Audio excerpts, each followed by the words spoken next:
Obviously, coming off Friday night, just thankful to be able to get back and flush that game a little bit, move on.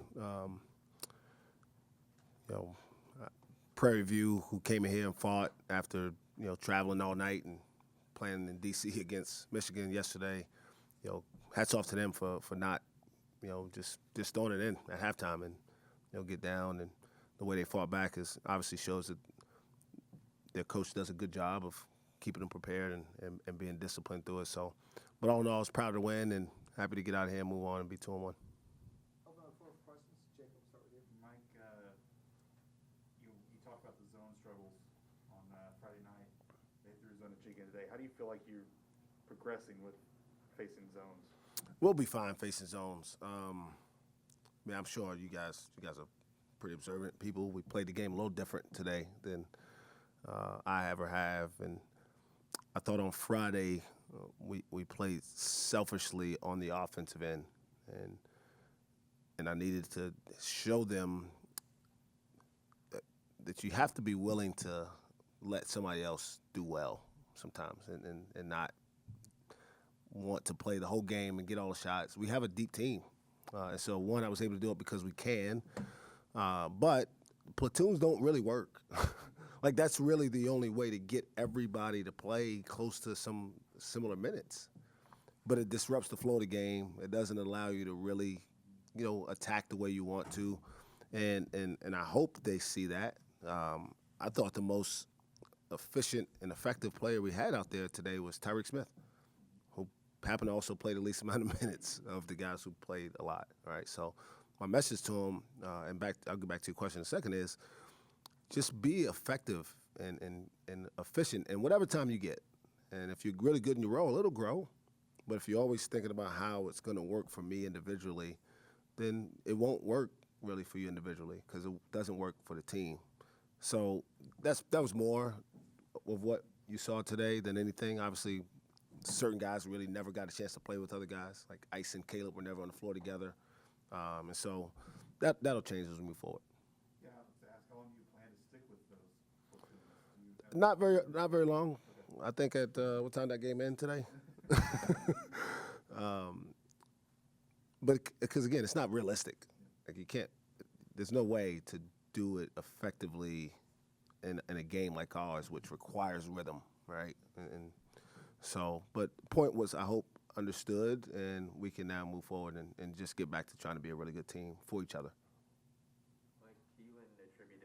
Attributed it just to a game of runs. What did you experience coming out of the half, the 15-0 run? Yeah, I mean, that was probably a little bit foot off the gas for us. But perfectly honest, the first unit that we used wasn't as good as the second one. I mean, on either end, their energy level, the way they shared the ball. We had 6 assists in the first half of the game, and all of them were in the second group.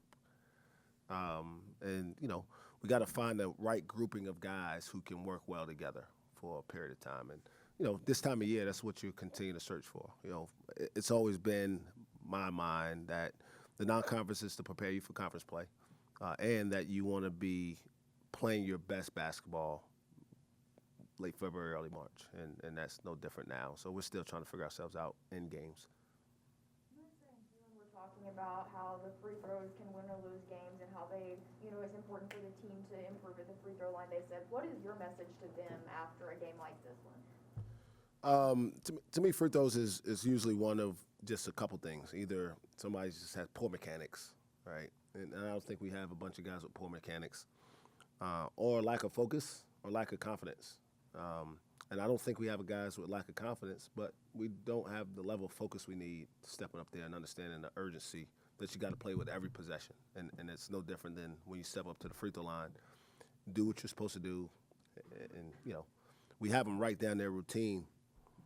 And I tell them that everybody has one part of this free throw routine that they have to have written down, and it's make the free throw.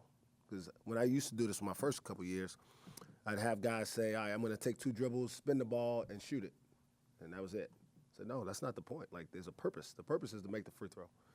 And so shooting, less than or close to 50% from the free throw line isn't going to be good enough to help us win when we want to be our best. But we shoot them every day, and tonight was one of those days where luckily, shooting that poorly didn't hurt us. Is that writing routine, is that something you have them do just at the start of the season? Yeah, and one of our first meetings, they write it on a piece of cardboard. We put it in their locker, and so they know it, they see it. Our managers, our coaches who shoot with them know it, and we demand that consistency of reps as often as possible. Do you guys have an offensive identity yet? And if not, what do you think that is going to be? So I think it's probably harder to say. I do think we're going to be obviously a transition team primarily, but in the half court there will be a lot of space to floor ball screen actions because we have two really good lob threats, well, three with Tyreek, and several playmaking guards who can pass and share the ball well. We've just seen a lot of zone, so you don't run as much of your man stuff, and as we continue to see more zone, which Prairie View doesn't play zone a ton themselves, but they watched the game Friday, and they wanted to give themselves a puncher's chance, and so they played it more than they normally do. And we'll get better playing at the zone as we continue to get more reps at it. So I think transition will be a primary source of offense for us, and then in the half court you'll see, kind of a 4-round-1. I've got to look at how we can possibly play Moose and Caleb together down the road once we get Caleb a little bit more, conditioning. Kind of just speaking to your depth earlier, last year it was pretty obvious it was going to go through Cade, the offense. Is it almost more difficult this year in that you don't necessarily have that guy quite yet, whether it's going to be Bryce Thompson or Avery or Ice that's going to run things all the time?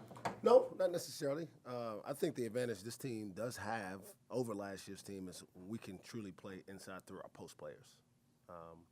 And last year we wouldn't have, even if we had this year's bigs because we had the best playmaking guard in the country.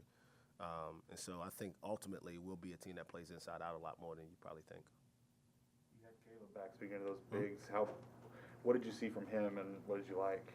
He was happy to be out there. I thought he played with a sense of joy. He obviously got a couple good baskets in there, ran the floor, and he gives us another quality person who I know can be productive at the highest level of this game. And so the one thing I like about interior depth is just by nature of the game, bigs are usually in foul trouble more, right? And so we can absorb some issues there if we need to down the road. But he's still our best offensive post player. He's pretty dynamic in there, scoring with either hand, and has great footwork. And him and Musa together, practicing against each other the last week or so, have really helped each other because Musa's obviously really dynamic on the defensive end, and that'll only bode well for both of them and our overall team as we move forward. You have Bryce back too. What he had 7 assists. What kind of dynamic did he bring?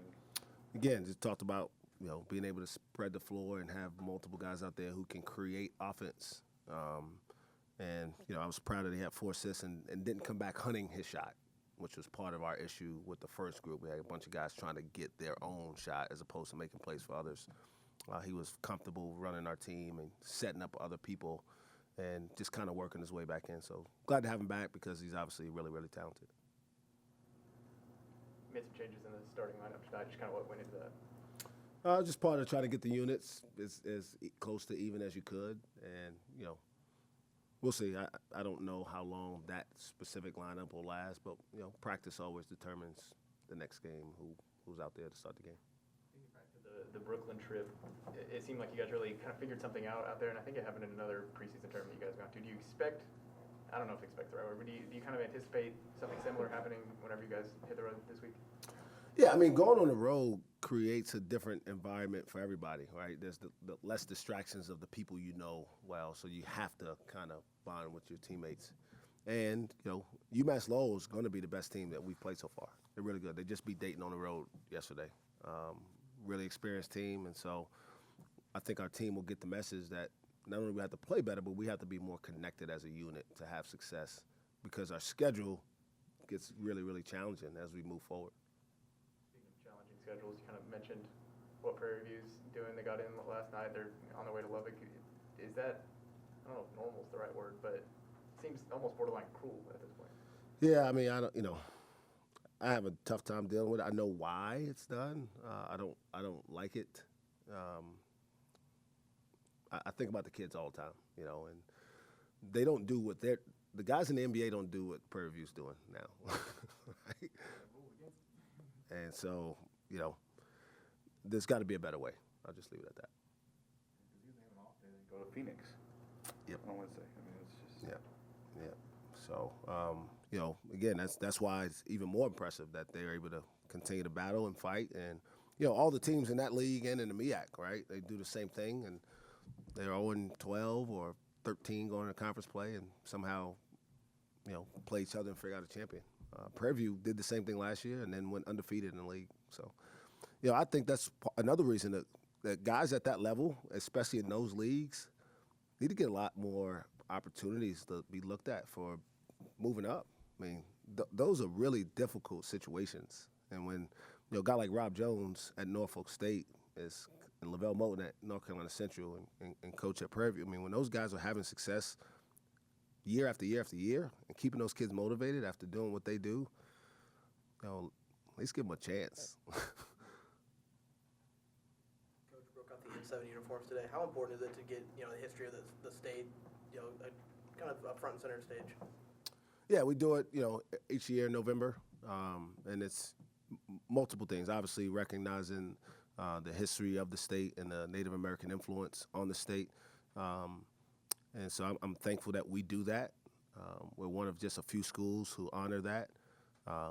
It's also something that's pretty cool. Obviously, in recruiting, people talk about it. Kids love taking pictures in those uniforms when they come here, and I think our fans like it. I don't think they want to see it all the time. They'd rather see us in orange and black, but I'm thankful we do it, especially early in the year. What have you seen from him early in the year? I know he laid down a couple big dunks this week. He's getting better. I think he's one of the guys, you know, as I think about our team that's trying to find his way within this group. You know, and I think to Marshall's point, it's not necessarily that it's harder for me to do the job. I think it's harder for the guys to not try to become what K was for us, right? Because he's not here, and none of our guys, and I love them all, are that good. They're all really good, but they have to figure out a way to be the best version of themselves. And if they do that, then collectively we have a chance to be really good. But if we got guys thinking that, you know, I'm going to be a 20-point scorer, you might score 20 in a game, but I don't think we're going to have a 20-point scorer. I think we're going to have a bunch of guys that average between, you know, 8 and 14 or 15. And if we buy into that, and that every now and then Bryce Thompson may get 25, or M.A. may have 20, or Rondell may get 18, and everybody's happy about that, then we'll be really good. Do you have any national letters of intent in yet? Are you allowed to speak on anything? Not yet, but I think we're close. I just haven't got official words, so I can't step across that line. Those people don't like me right now.